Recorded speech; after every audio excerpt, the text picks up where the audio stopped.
Welcome to ILTV's Israel Daily. I'm Aaron Porras. And I'm Natasha Kirchak. Coming up in today's newscast, worldwide Jewish centers are on high alert as Iran vows harsh retaliation against Israel and the United States. Israel extends a hand to Australia as hundreds of millions of animals continue to die by massive brush fires. And we'll be breaking down what Israelis can't stop talking about at the Golden Globes.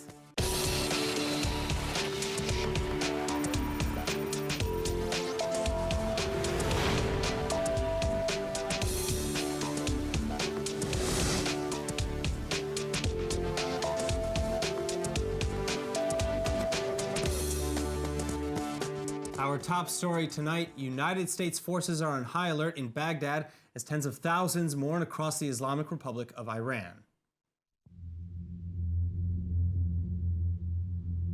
Iranian Ayatollah Khamenei is seen weeping as he prays over the remains of his second-in-command and friend, Qasem Soleimani. General Soleimani was killed in a drone strike in Iraq, ordered by U.S. President Donald Trump. And Khamenei has now declared 3 days of mourning over the bitter loss, which so far has included massive crowds throughout Tehran and Soleimani's hometown of Kerman, where people chanted death to America and, of course, death to Israel. But Khamenei and top Iranian brass are also vowing harsh retaliation. As Iranian Foreign Minister Javad Zarif puts it, Iranian authorities view Soleimani's death as a terrorist assassination against a hero and in utter contempt for UN charters while encouraging terror. While the White House is preparing, sending thousands of additional troops to the region, and now denying Foreign Minister Zarif entry to the U.S. too. Zarif is expected Thursday for a meeting at the UN headquarters in New York, but a U.S. official has confirmed that Zarif's visa has been rejected, barring him from entering the country. And as for Israel, security cabinet ministers have convened in Jerusalem and have determined that as Israel was not involved in the killing, the chances for retaliation against Israel is fairly low. Israeli and Jewish installations around the world, however, are still on high alert, and the U.S. Embassy in Israel has also released a travel advisory warning of sudden rocket attack. In other news, world Jewish sites are bracing for impact as anti-Semitic attacks are expected to increase.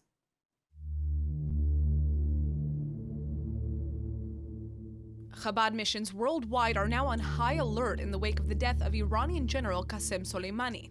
The Chabad Lubavitch Security Commission is warning of potential retaliation against its centers, saying Soleimani's death will likely spark conflict either directly or indirectly. Though there's no information at this time to suggest that Chabad is specifically at risk.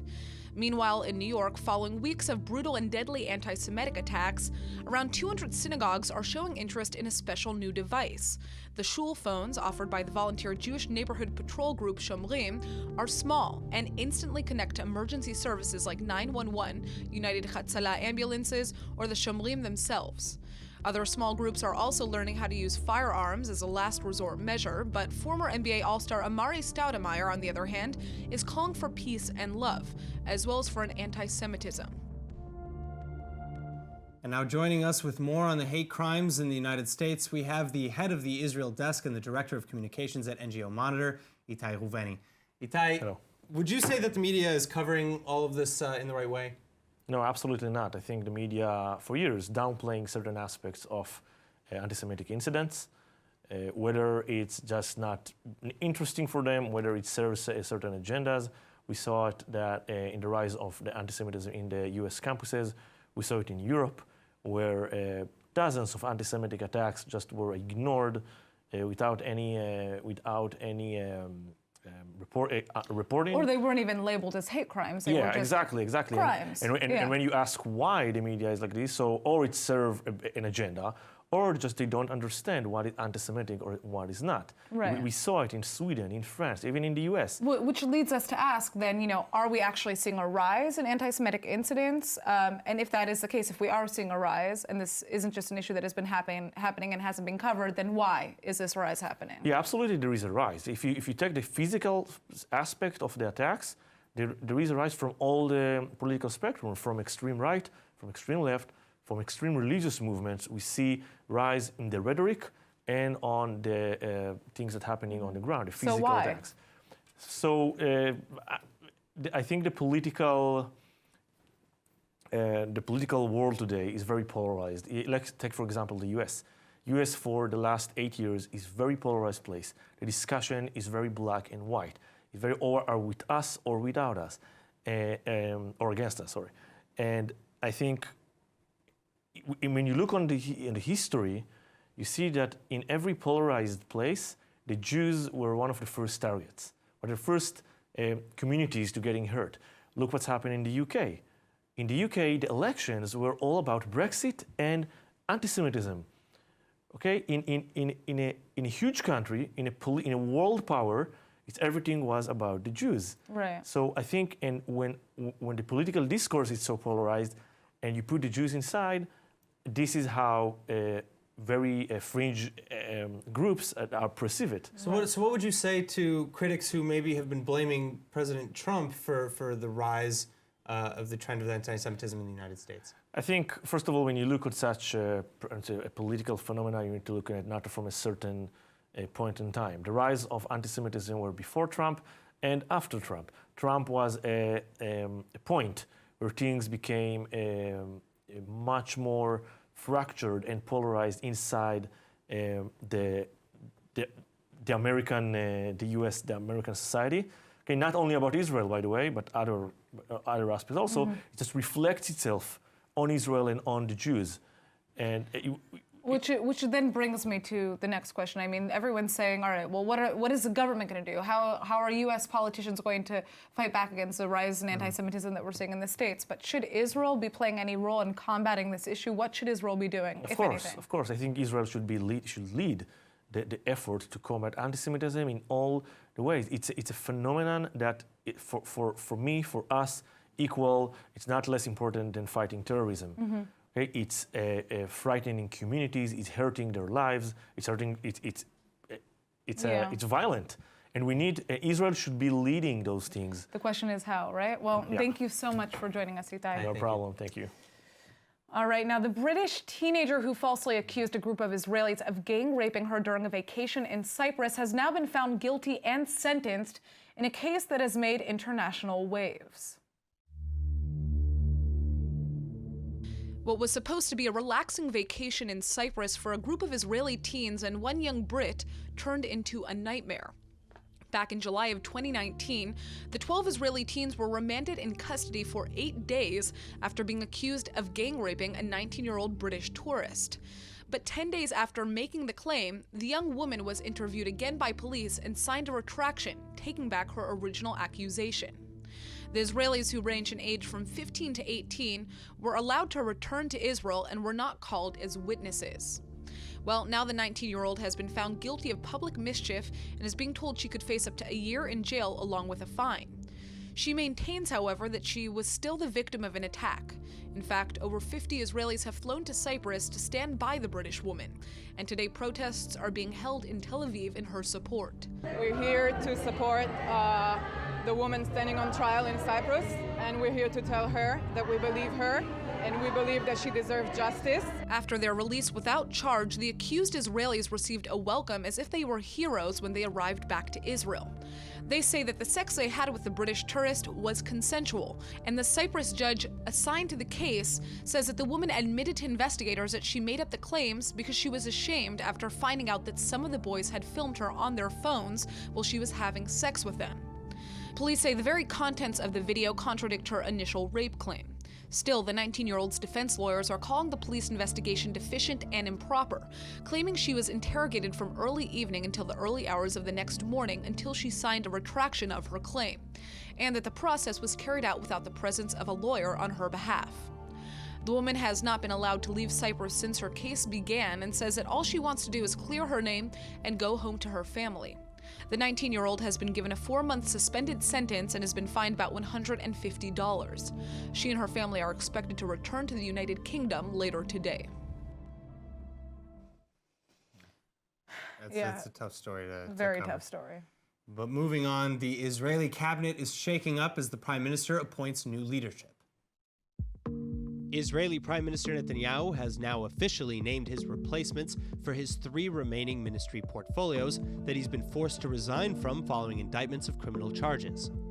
Netanyahu was minister of 5 different posts in addition to being prime minister until as late as the summer of 2019. but he's been slowly giving them up, starting with giving the foreign ministry to Israel Katz, and then promoting Deputy Health Minister Yaakov Litzman to full Minister of Health. And now he's named Likud loyalists David Bitan and Tzipi Otoveli, as well as Shas MK Yitzhak Cohen to be Agriculture Minister, Minister of Diaspora Affairs, and Housing Minister, respectively. Meanwhile, Prime Minister Netanyahu's requested immunity may be already at risk, as rival party Blue and White is pushing for quicker deliberations. The faction headed by Benny Gantz says that it has presented Knesset Speaker Yuli Edelstein with letters representing at least 65 MKs, all in support of immediately establishing a committee to rule on the Prime Minister's immunity from trial while in office. And that's not all. In a further bid to pull voters away from the right and from the Likud, Blue and White has now decided to shift its policies rightward. According to Israeli media, the Blue and White faction will no longer consider forming a government that includes the support of the Joint Arab List, while keeping on the table possible Jordan Valley annexations, all in response to new voter research. Now, Australia is still ablaze as bushfires continue to rage across the country, and some Israeli organizations are now attempting to lend a helping hand.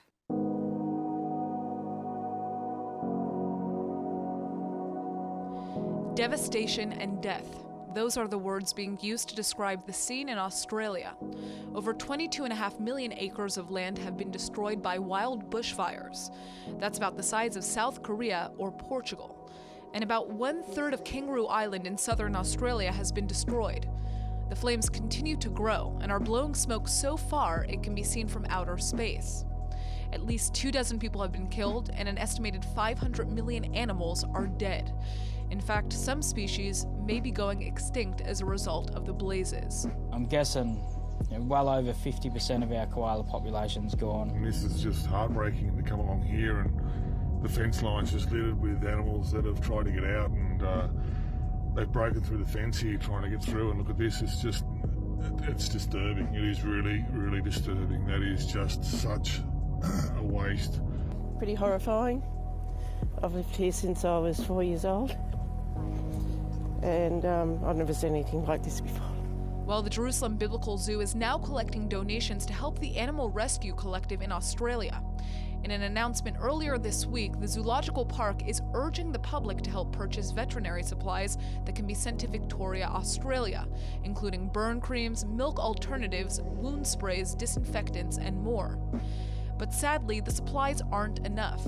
Peter Davis is a beehive owner on Kangaroo Island, and he says his bees need nature to be replenished. If we can't get them onto a resource where there's flowers, where there's nectar and pollen for them, the queens will stop breeding and they will just decline in numbers. We have a community spirit here on Kangaroo Island that is not burnable.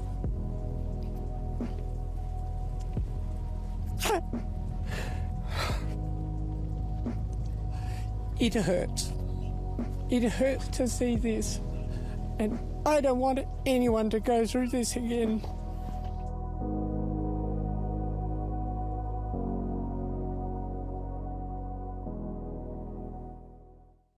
I just cannot see any of these visuals. It's terrible.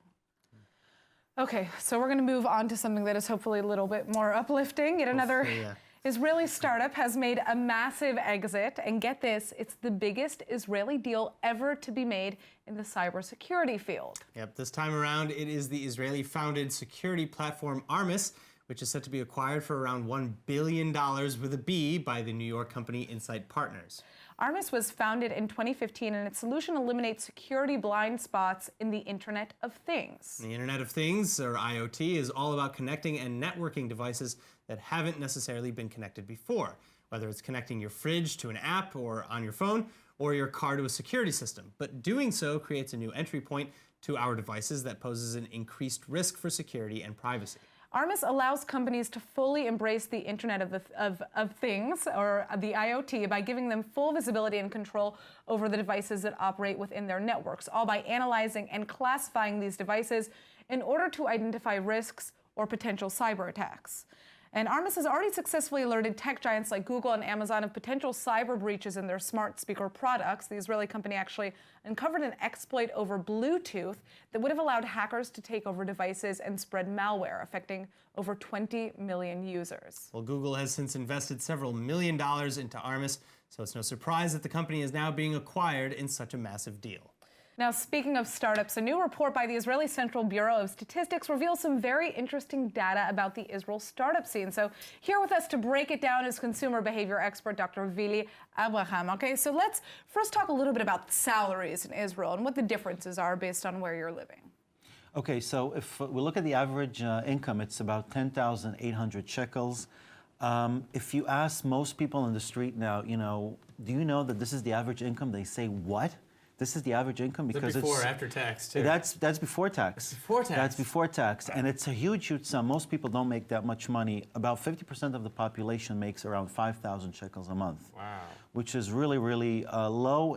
It would be more proper to look at the median income, which is 7,000 shekels. So that means that about 50% of the population earns less and 50% more. You're talking about across the country as a Across whole. the country, yes. Okay, but that certainly couldn't be the case here in Tel Aviv, right? Yeah, in Tel Aviv it's much, much higher, especially in particular sectors like in the high-tech sector, which is over 20,000 shekels. Wow. Wow. So it's a huge disparity. Huge disparity, yeah. And why does that disparity exist? Disparity exists for one major reason. It's because of the cost of living in Tel Aviv. It's much more expensive than anywhere in the country. Tel Aviv is one of the most expensive cities in the world. We know that.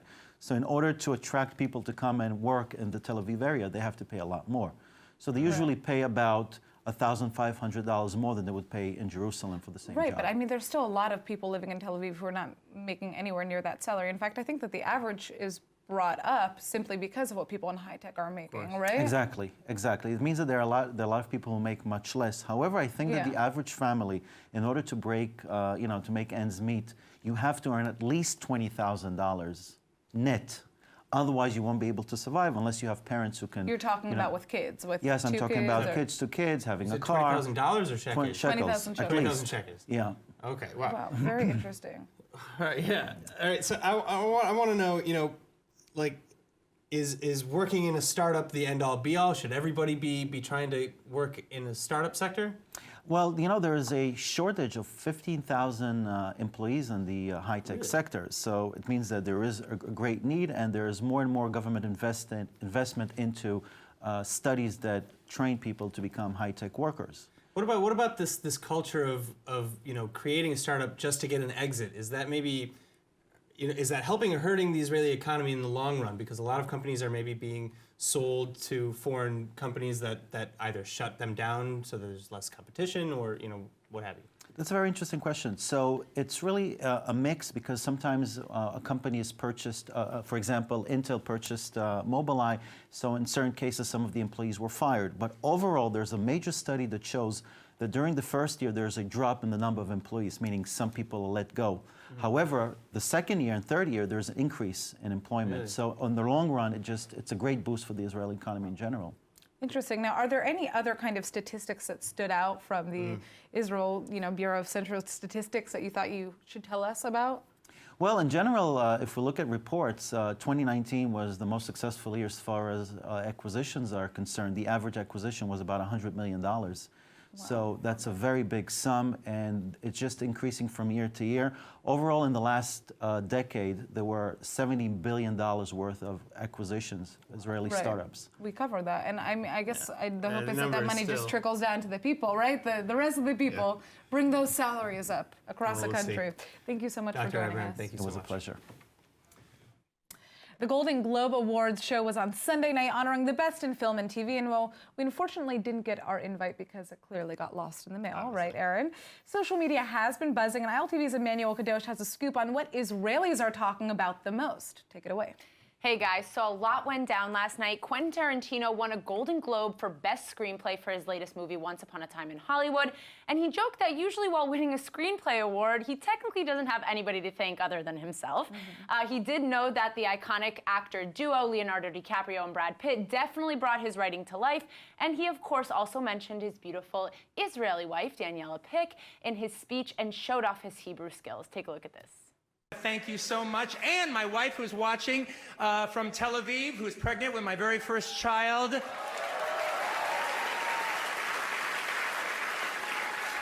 Tada, Geveret, I love you. תודה גברת.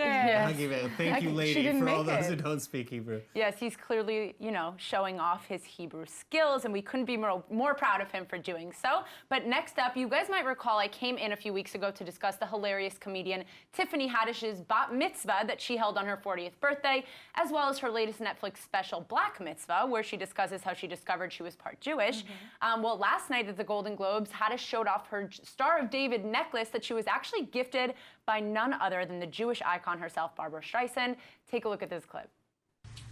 What up, y'all? It's my birthday, and I'm having a bat mitzvah, and Black Mitzvah's out on Netflix right now. But my friend Barbara Streisand, she sent me a gift. She gives me this. It's so beautiful. The Star of David. Thank you, Barbara. You my sister, my mama, my auntie. You my everything. I love this. It's so nice. Is she actually crying? I can't Yeah, tell. yeah. She was definitely crying. Those were real tears? Well, They were. That's cute. I mean, it's such a special gift to get anybody on their bat mitzvah, especially from Barbara Streisand, you know. Okay, but next up, really quickly, we have English-Jewish actor Sacha Baron Cohen, who took his time to address Facebook founder Mark Zuckerberg while introducing the anti-Nazi film Jojo Rabbit. Check this out.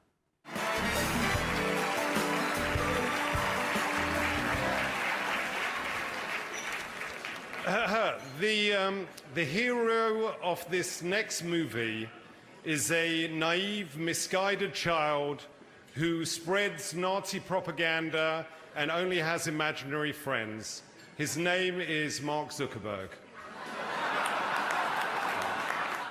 Wow, that is passive aggression at its finest. There was so much passive-aggressive anger and jokes, and they were all being shot at the Golden Globes as usual.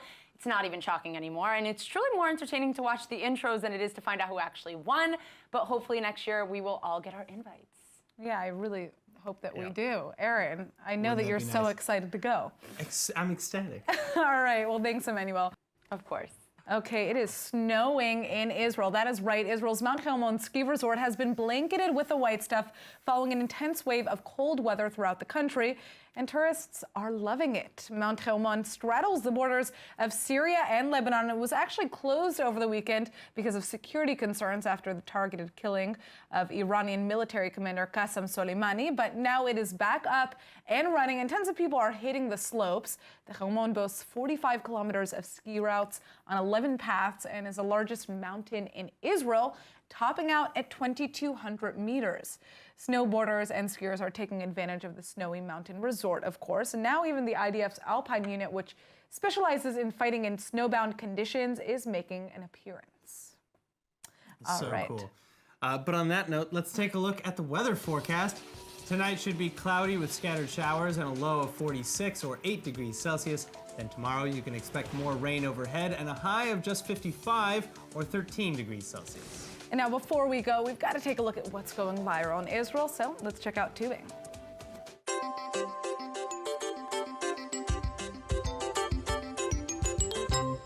It's for you. That's for you. That's for you. All right, so it looks like we have Santa here giving out gifts, but is that really what he is doing? Oh, of course, the proposal. The Very proposal nice. itself. Okay, so this is an Israeli couple. They're in France during the holiday season, during Christmas clearly, and he really got her.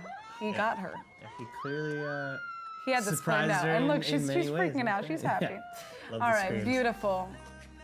All right, well, that is it for today's news. Today's exchange rate is 3.47 shekels to the American dollar. For more news from ILTV, please like ILTV on Facebook, follow us on Instagram, and subscribe to ILTV's YouTube. I'm Aaron Porras. And I'm Natasha Kirchuk. Thanks for watching.